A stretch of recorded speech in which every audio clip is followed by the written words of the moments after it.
You have questions? We have answers. Welcome to the Therapist Question Box with your host, Miss Lindsay Schiss.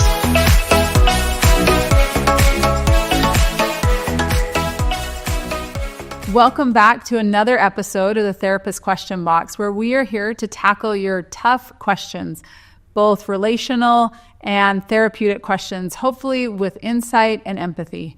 Today I have with me Whitney Evans, who is a friend and fellow therapist at Therapy Utah. Thanks for joining us, Whitney. Thank you for having me. So Whitney, tell us a little bit, how are you feeling about being here on the podcast today?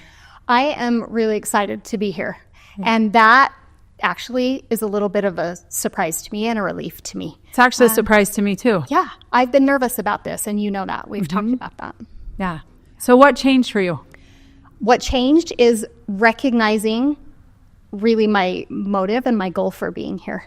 I'm excited about this topic. It is relevant in my personal life. I see it regularly in my office as a therapist, and I think it's a really important topic. Nice. I'm excited to discuss it. That's my motive. Okay. Rather than how's this going to be received? Who is going to hear this? What's going to happen as a result of this being out on the internet? Right. I love that. Well, thank you for sharing that and being vulnerable. And I'm with you. I think this topic, and the topic today is jealousy. We're going to be talking about jealousy. And we had a listener write in a question, and we'll just go ahead and launch right into it. Okay. And I'm with you. I think it has implications for all of us. And I think we've all felt these emotions before, and sometimes it's hard to talk about them. So we'll jump right in. Here's the question. Hi, can you please discuss jealousy on the podcast, specifically with dear friends, making new friends, and how logically this is always okay, but emotionally it feels like getting replaced? I'd love some advice on the matter. So to start out, Whitney, do you see this in the therapy office? Yes. Is it overt? Are people saying I'm jealous or not? Not usually. Okay. No. It usually comes out after some deeper exploration and after some time where a client is feeling a little bit more comfortable with our therapeutic relationship, but also more comfortable and safe with their capacity to really look at and talk about hard emotions. Okay.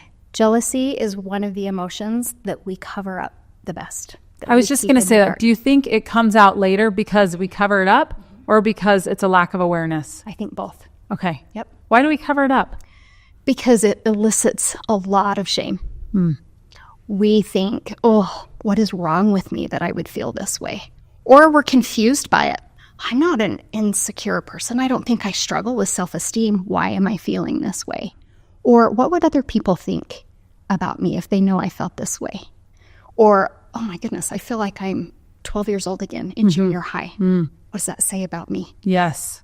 So there's so much of this, oh my gosh, I shouldn't be feeling this way. Something's wrong, the fact that I feel this way, right? Yeah. I can relate to that. I know when I have felt jealous, I've thought, I'm actually really embarrassed that I feel jealous. And I think this is a me problem and what's wrong with me, as opposed to sitting in some curiosity about it. Yeah, you can really hear the shame in 100%. In those messages, in those beliefs about ourselves. But why is it? Why is it like, I mean, there's a lot of emotions that we have. Why is jealousy one of those that feels so shameful? Is it what it says about me? Is it that I should be better? I should be more mature? What is it? I think that's a big part of it, our value, our worth, who and how we are. But I think there's other elements of shame that we don't recognize or talk about as often. One of those is I'm not safe. Yes. Safety and our belief that I'm unsafe, I'm powerless, I can't create safety for myself, I'm in danger. That is a form of shame. That is a belief that is not true but feels very real. And with jealousy, it has its roots in attachment. Interesting. Yeah.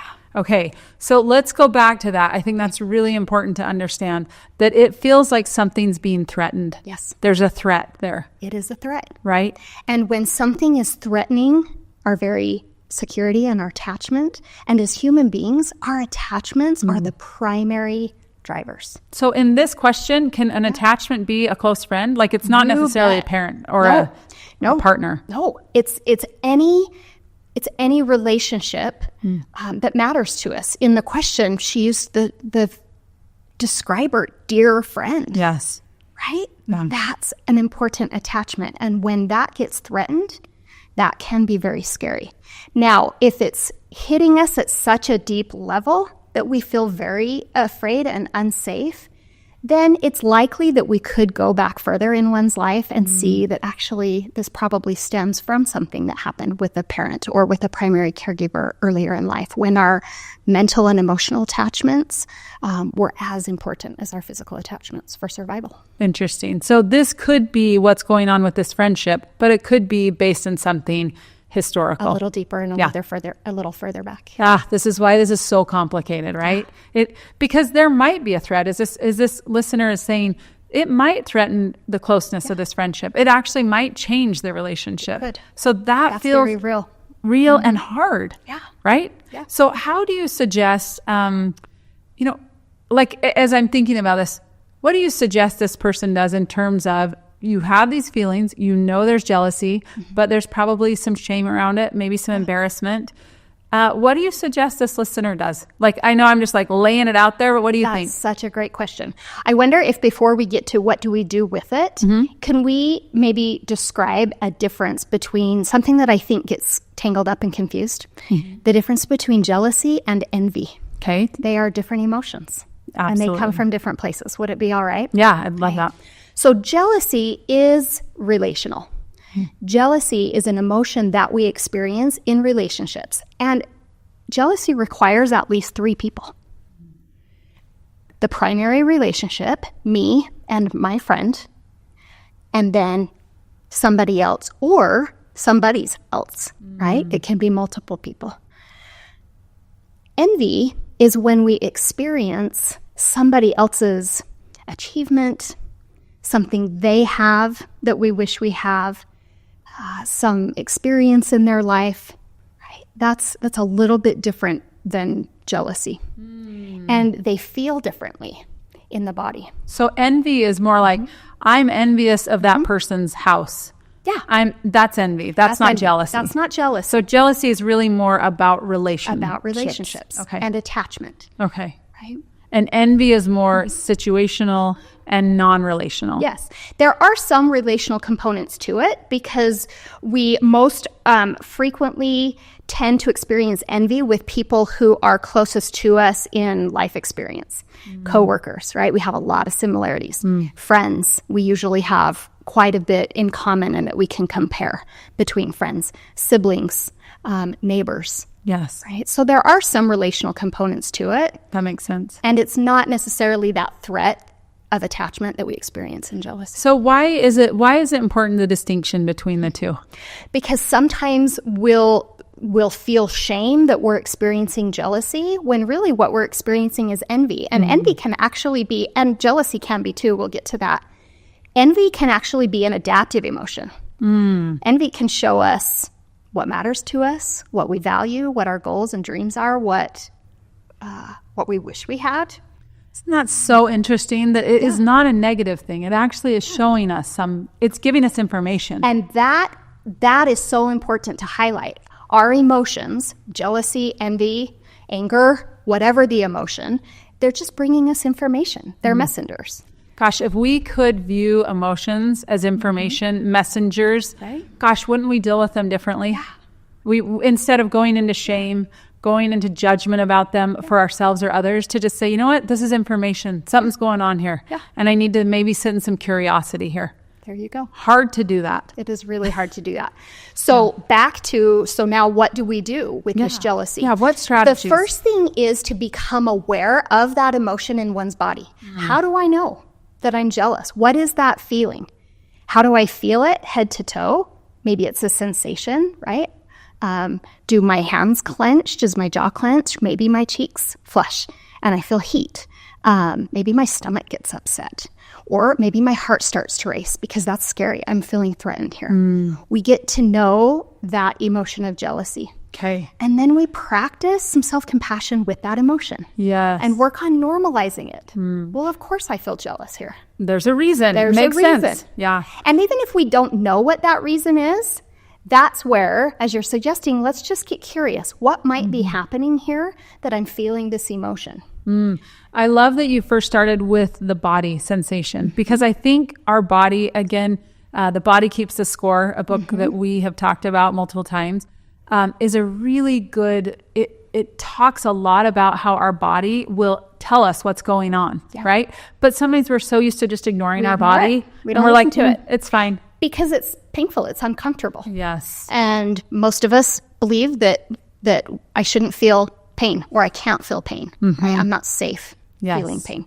Yes. So we try to ignore it. We try to ignore it. But if we're aware of it and we tune into it, it can give us, again, information. Yes. Good. Okay. And this matters, that first step, in any emotion. Amen. Regulating any emotion. We first need to get aware in the body how we're experiencing this emotion. Great. Okay. So awareness in the body, how we're experiencing the emotion. What would you say is next? Number 2, it's important to distinguish the difference between the jealous feelings that are in the body. Those are natural. They're going to come. Just like weather comes. We can't control the weather. We don't control our emotions. But we pay attention. Okay, what's the weather doing outside? Oh, it's raining. So I'm not going to go sit outside and have that picnic that I was planning, right? It can inform our behavior.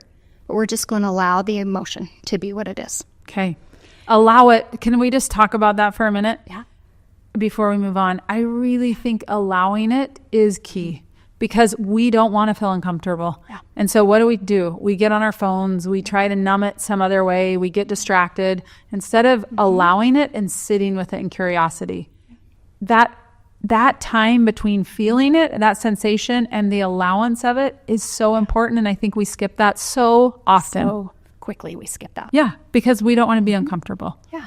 So it's getting comfortable being uncomfortable. Yeah.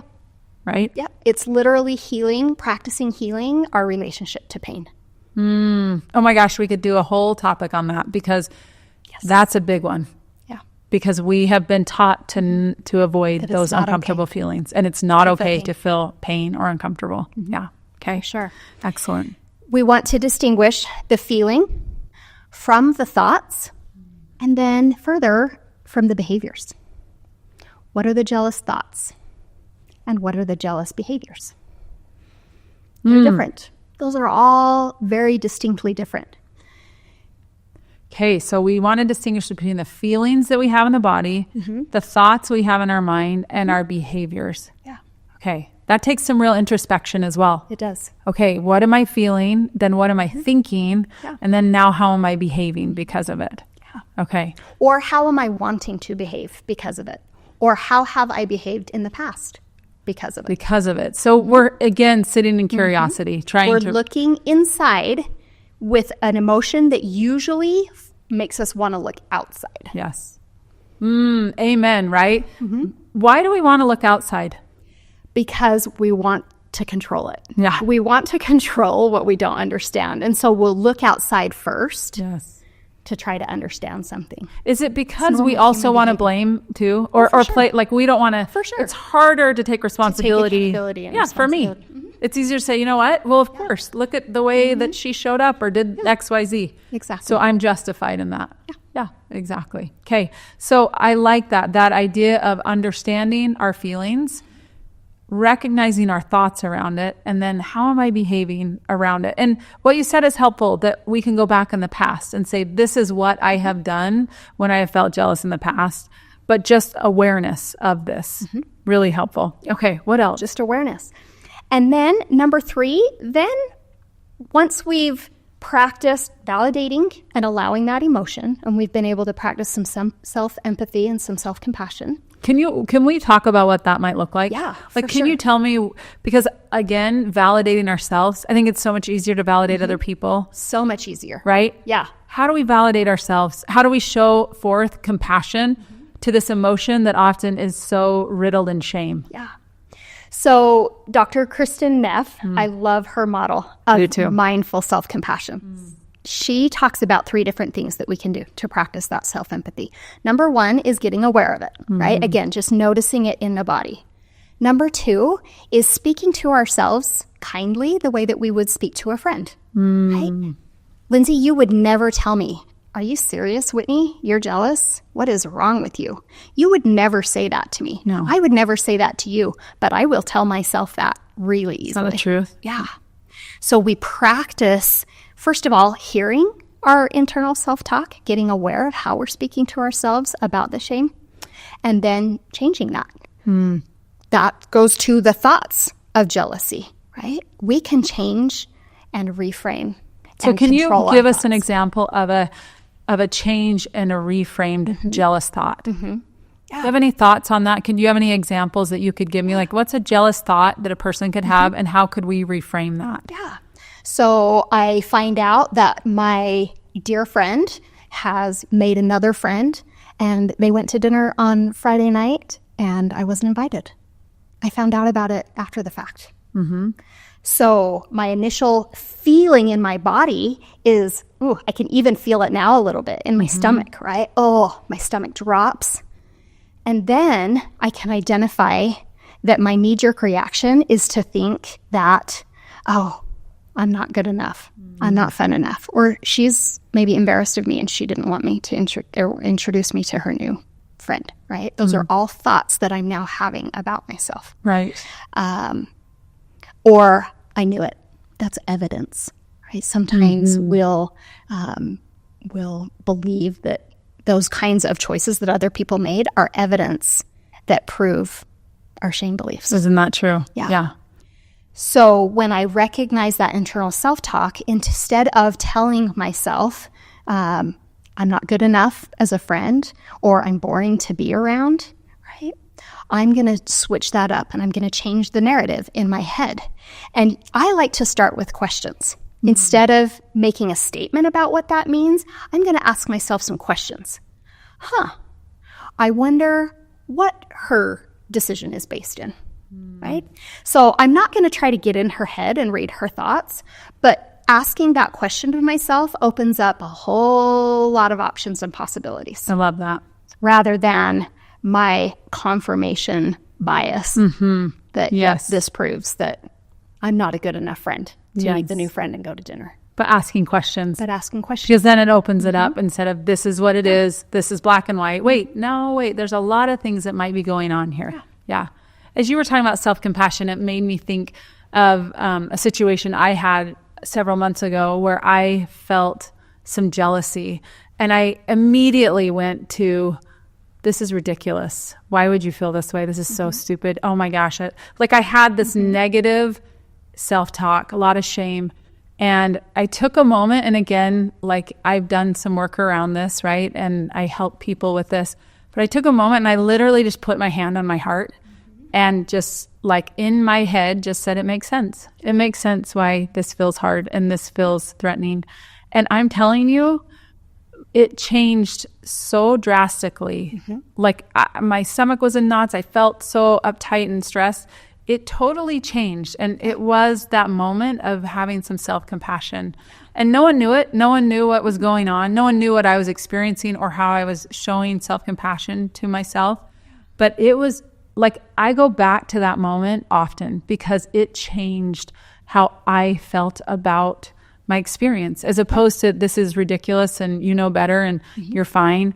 It was no, actually it makes sense and you're okay. And I just feel that self-compassion is such an important piece of this that often just gets skipped over because we're not used to providing ourselves with compassion. Yeah. You can hear the validation and the empathy in those new words. Of course I feel this way. No wonder I'm experiencing this in my body. Yep. You can hear it. And you can feel it when it feels genuine. So really helpful. I love that idea of validation. And, I'm wondering if there is any, as you think about this, how normal is it that we feel jealous in friendships or relationships? It is very normal. And by normal, I mean common. Yes. It is very common. It is a normal reaction that we experience when anything feels threatening, when an attachment feels threatening. Now, if it's happening at a level that's starting to interfere with our daily functioning, if it's happening at a level where we are really struggling to maintain our values, and by values, I'm talking about thoughts and behaviors, then it's worth taking a closer look. at, though this is a normal experience, is there something that I could explore? Yes. That's happening inside of me that is creating thoughts and behaviors beyond the feeling that are interrupting relationships, interrupting my peace, Yes. interrupting my capacity to sleep. Is it waking me up at night? Right? Then we're going to take a closer look at where are the roots. And that's where I think support of a therapist would come into play. Yes. Because it's hard to do that on your own when it's tied to some other emotional or historical things, right? And I like that awareness that if it is interrupting some of your values and your behaviors, your sleep, then we might need to dig a little deeper here and see what's really going on. And let's see what's going on. Sure. It's also an indicator to me as I'm listening to this listener question, how important this relationship is. As opposed to looking at it like, oh, this is a horrible feeling, or I shouldn't be feeling this way. Like, actually, I am attached to this person. This person and this relationship does matter so much that this is what I'm experiencing. And that's one way we can practice self-compassion with that feeling. We can change it from our belief that this is maladaptive, that I'm having this emotion, I'm broken, something's wrong with me, to actually, this is an adaptive emotion. It shows us what matters to us. It can show us our heart, our connections, our desires. Gosh, that reframe that you just did in and of itself is so powerful. Like, this actually isn't maladaptive. It's an adaptive response. It makes sense. Yeah. Of course it is, because this is how I care deeply. And it feels threatened for some reason. So that's my body giving me information. Thank you. Everything's working perfectly it should, right? Yes. Yeah. I love that. That's so mindfully self-compassionate. There's a third component to that capacity to be self-compassionate, which is what Dr. Neff calls common humanity. It's not just me. Yes. Anybody in my shoes with what I've experienced would be feeling the same way. I'm not the only one. Isn't that true? When we know we're not the only one, when we normalize things, it all of a sudden, it's like, okay, it's not that big of a deal. Yeah, it's a big, deep breath, isn't it? Big weight off of one's shoulders. Yes. The normalizing an experience. I think that's why when we talk to our friends and they say, oh my gosh, I get that. It makes sense. Or you all of a sudden go, oh my gosh, I'm not alone in this. Somebody else has felt this way, walked this path. I'm not crazy. I'm not losing it. Whatever it is, right? It feels okay. And also that they're on the other side of it. Yeah. Like that it's not going to feel this way forever. I love that. So Whitney, is there anything else that we haven't touched on that you feel like is important in this conversation around jealousy? I would love to talk a little bit about being on the other side of someone else's jealous feelings. Would that be all right? Yeah. So I also considered the friend in this great situation on the other side of the jealousy. This is a dear friend, and it sounds like a relationship that really matters. It's important to go to that friend if the relationship really matters and practice being honest about the jealousy. When someone comes to you with that kind of vulnerability and honesty, we have an opportunity to practice receiving that vulnerability in a safe way, because they're struggling with something that has threatened their sense of safety in the relationship. So, number one, empathizing with that feeling, validating it for them. Oh, no wonder you're feeling that. Or, oh, I must really mean a lot to you that you're feeling this. Thank you for letting me see how dear I am to you. Okay, can I ask you a question? Gosh, how do you do that? Because what if it feels like, again, I guess it's the way the person is bringing it up. For sure. Right? But that you could feel very defensive. For sure. Right? Like the idea of saying, gosh, that makes sense, and it means that you care about me, I think is wonderful. However, I think that would be really challenging to do if you came to me and said, I feel like you're spending more time and you're ignoring me. I could get really defensive really quickly. Right? As opposed to going to compassion for you. So how do I not get defensive? Thank you for asking that, which is why I think it's so important to talk about this. Yes. Because being on the other side of it is so hard. Totally. So can we go back to the example that you used? You, for yourself, put your hand on your chest. You told yourself something true. I'm okay. You empathized. No wonder I'm feeling this way. And it grounded you. Yeah. We can practice doing that on the other side of somebody's painful emotion. I can put my hand on my heart, take a nice deep breath, and I can practice separating me from you. That your pain and your struggle with this is not me. And it can help to literally like touch oneself, to recognize the borders and edges. If you can't see what Whitney's doing, she's hugging herself right now, putting her hands around her arm. My body ends here. Yeah. Everything else starts there. And that helps me to untangle my emotions from my friend's emotions. I love that. And that requires a pause. It does. That requires to take a beat and to take a moment and to say, okay, I can take a minute and I can ground myself, because that actually felt hard to hear. Right. And that's okay that it feels hard to hear. And to take a moment, and then you can sit in that place. Yeah. Notice how you're practicing those same steps. Yeah, exactly. Being aware of that feeling. Ooh, that hit me hard. And now my body's feeling defended. Yep. And practicing acknowledging it and then allowing it. And that might be a minute before we can circle back to say, you know what, I'm in a place where I can have empathy and compassion for how you're feeling. Yeah. It's always okay to take that minute. I call it the power of a pause. It's okay to say, oof, that felt a certain way. Yeah. I need a second. Feels hard. I actually have on my keychain a comma. And it is really for that reminder to a comma is a break, a comma is a pause, a comma is a breath. And that reminder to just take a breath, just take a minute, because I can take it, you can, I can allow it for you. But that reminder in our crazy busy life to take a pause. So I love that. Good.